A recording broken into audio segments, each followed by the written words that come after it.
The man was preparing to enter the capital for the exam, but the sky suddenly thundered and black clouds rolled. He looked up and was surprised to see a white dragon falling from the sky, landing right in front of him. The man fled forward in fear, but was suddenly possessed by a white light, and then fell unconscious. It was not until 3 days and 3 nights later that the man finally woke up. His name is Lee and he is 32 years old. He has taken the imperial examination for 10 whole years, but each time he missed the exam because he helped others. He vowed that he would be selfish this year. With what little money he had left, Lee went on his way. Not long after walking, he saw a fortune teller helping a passing student to tell his fortune. Lee walked up to him and wondered about his own future. But the fortune teller told him that his face was too long to succeed this year. And Lee is about to encounter some strange things. But the fortune teller is hesitant to say what this matter is. At the urging of those around him, he could only tell Lee that God's arrangement was not to be revealed.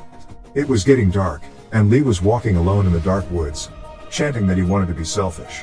Suddenly, a white light flashed, and he seemed to see the white dragon falling from the sky again. A burst of thunder indicated that it was about to rain. Right in front of him there was a light on, and it looked like it should be an inn. Lee was just about to step forward when he was stopped by a demon hunter named Shung.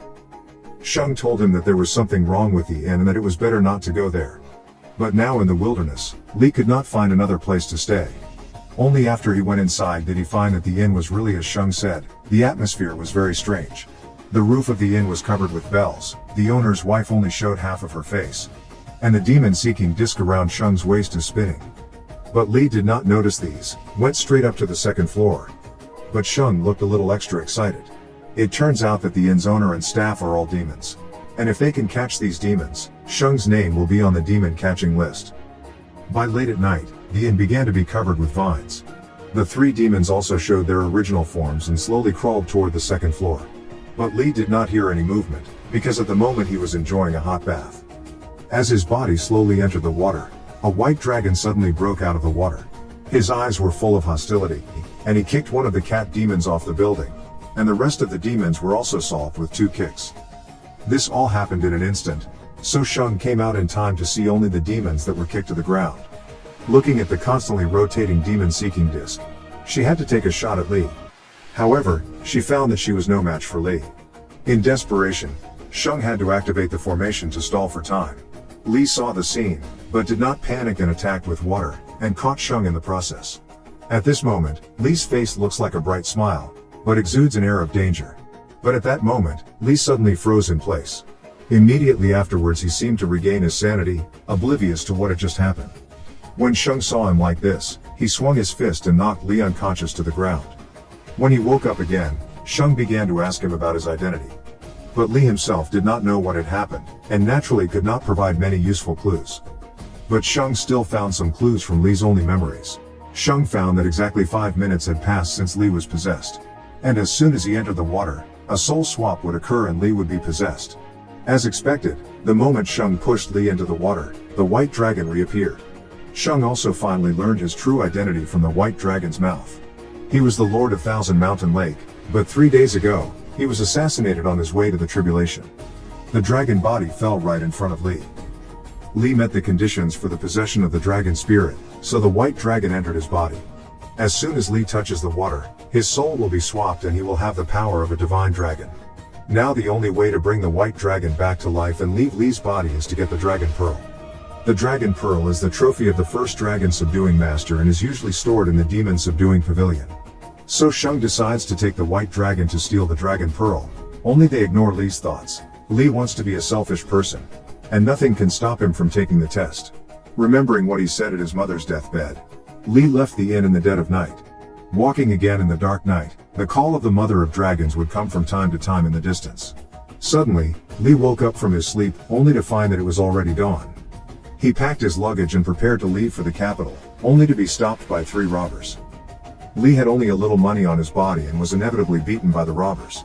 So he jumped into the water, and the moment he did so, a huge column of water shot up into the sky. By the time the water column dissipated, Lee was standing there. He teleported directly behind the bandit boss and threw punch after punch. With a screaming sound, the 3 were easily solved. After Lee finished with the matter, he was ready to turn around and leave. Just then, a man came at him not far away. White Dragon recognized at once that this man, covered in black aura, was the demon hunter who had attacked him that day. But White Dragon was unable to use his full strength now, and was directly knocked to the ground by the other man's move. Just at the critical moment, Shung appeared in time to save Li. It turns out that the man full of black air named Yin is now the first on the demon catching list, but also Shung's eldest brother. After this incident, Li also no longer escaped. He decided to resurrect the White Dragon, because he knew that there was a mother deep in the East Sea, still waiting for the White Dragon to come home. It turns out that the person who claims to be selfish is actually not selfish at all. The two sneaked into the Demon Town Pavilion and successfully got the Dragon Pearl. But just when they were about to leave, Yin suddenly appeared and threw a demon mirror. Under the golden light, the White Dragon's dragon soul instantly appeared. Immediately afterwards, a dozen demon hunters appeared and surrounded Shung and Li with their magic weapons. Faced with the sudden appearance of a large group of demon hunters, Shung's hands were trembling with fear. But she still tried her best to protect Li, until she was seriously injured and fell to the ground. Looking at the approaching demon hunters, Li was in a hurry and poured all the water from the gourd on her face. In this instant, the soul swap, the White Dragon successfully possessed. A dozen demon hunters joined forces, but still could not beat the White Dragon. Then the White Dragon chanted the incantation, put his own dragon soul into the Dragon Pearl. Now just put the Dragon Pearl into the water again. He will be able to recast the dragon body. But at that moment, the water tank suddenly burst open, and Li was directly knocked out. Fortunately, Shung appeared in time to save Li, but she herself was seriously injured again. At this point, Yin looked vicious and threatened Li to hand over the Dragon Ball. When Li refused, Yin planned to kill his. At that moment, an old man suddenly appeared and knocked Yin out of the room.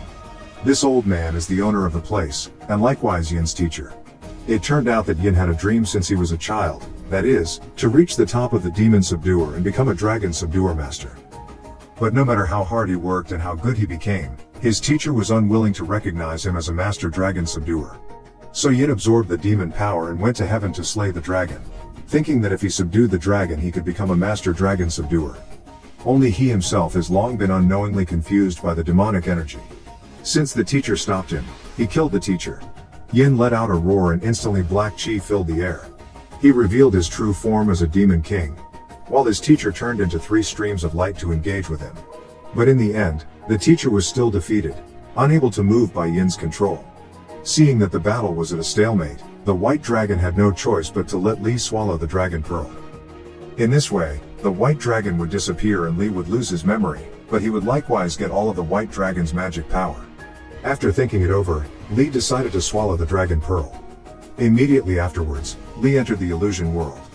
In the illusion, the White Dragon slowly emerged from the water and entered Li's body. It turns out that only those who make the dragon willingly submit are called Master Dragon Subduer. As the white light dissipated, Li slowly got up. The dragon-shaped hairpin on his head is now a symbol of Li's status. At this time a breeze blew, Li's white robe gently swayed in the air with the wind, just like a god. Even if Yin is strong now, he is just an ant in the eyes of the Master Dragon Subduer. Li urged his magic power. A golden dragon conjured up by magic power flew towards Yin. With the disappearance of the golden dragon, Yin also died. The whole world finally quiet. Since then, the world has one less student who entered the capital for the examination, and one more master who subdues demons and removes them. There is also a demon catching list occupies the first, but often come to the noodle shop to miss the scholar's infatuation with the woman.